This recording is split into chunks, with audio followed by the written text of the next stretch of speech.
श्रीयुक्त नवीन पट्टनायक को आज सांसद मुन्ना खां एवं तांकर समर्थक माने भेटी एवं तांकर उद्वेग जणाइछन्ति एवं दलर सभापति एक आश्वस्त कर बिजु जनता दल जो सेक्युलर स्टैंड एथिरे कौन परिवर्तन होब नाही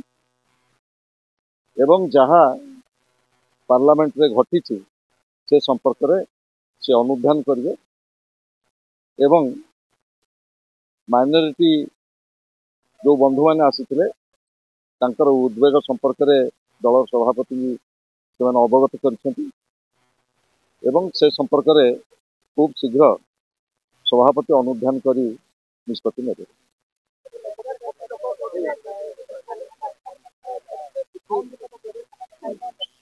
शुणु सांसद श्रीयुक्त मुन्ना खां भेटी दलर सभापति एवं विभिन्न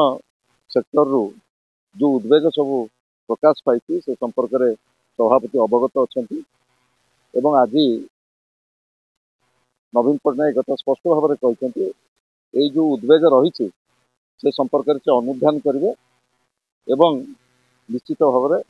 खूब शीघ्र गोटे निर्देश आसवे।